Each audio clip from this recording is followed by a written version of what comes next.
I used to think that my life should progress in a simple and peaceful manner. I had been married to my wife Linda for about 15 years, and we lived with our two daughters, Sarah and Lizzie, in the suburbs of Denver, Colorado. Before getting married, Linda worked at a daycare, but she chose to stay home to take care of the children. She was always great with kids, and I thought we made a perfect team. Our home was always filled with laughter, the kind that echoed off the walls and made you feel at home.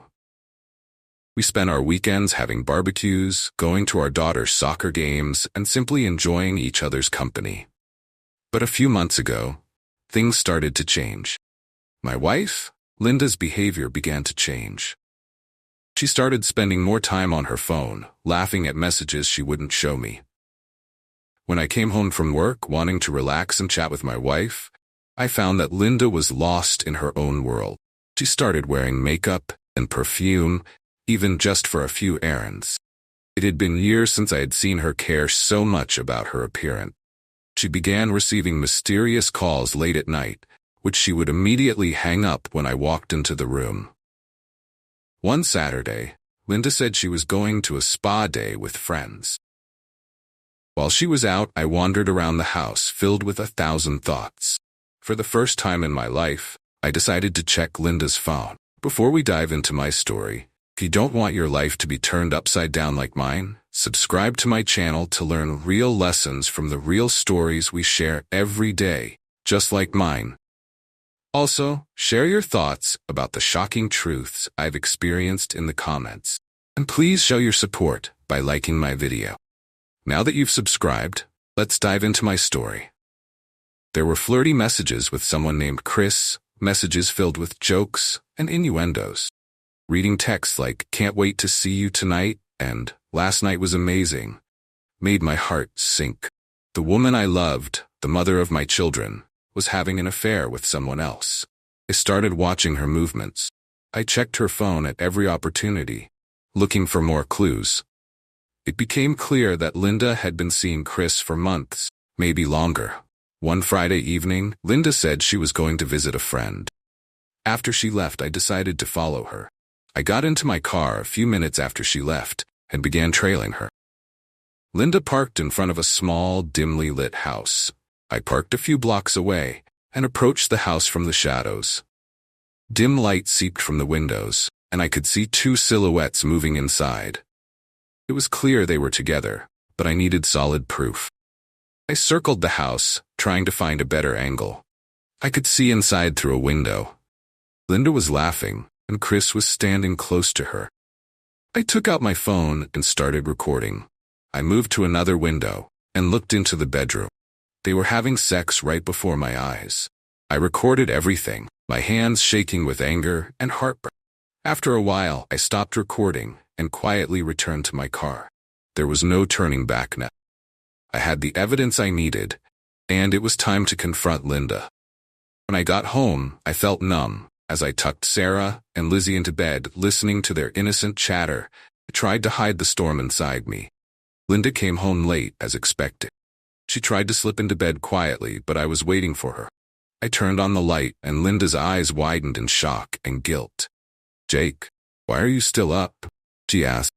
"We need to talk," I said. She paused for a moment, then sat on the edge of the bed. "About what?" "About you and Chris," I said, getting straight to the point. Her face went pale, and she looked away. "Jake, I can explain."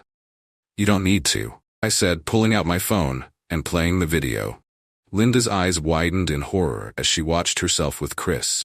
She was silent for a moment, then broke into tears. "I'm so sorry, Jake. I never wanted it to go this far." I shook my head, unable to believe her words. "You made a choice, Linda. You chose to destroy everything we built together." The next morning, after the girls had gone to school, I found Linda sitting on the edge of the bed, her eyes puffy from crying. "Jake, please, let's talk," he said. "We will talk, Linda," I said, "but you'll do most of the talking. How long has this been going on? Why did you do it?" She wiped her eyes and took a shaky breath. "It started about a year ago. Chris and I reconnected on Facebook, and it became more intimate." "So you started sleeping with him? What about me?" I shouted.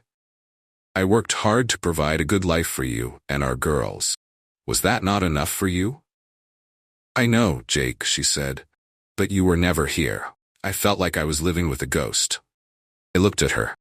What am I supposed to tell our children? That their mother destroyed our family? She collapsed to the floor sobbing. I don't know what to do, Jake. I don't want to lose you. I love you. Love?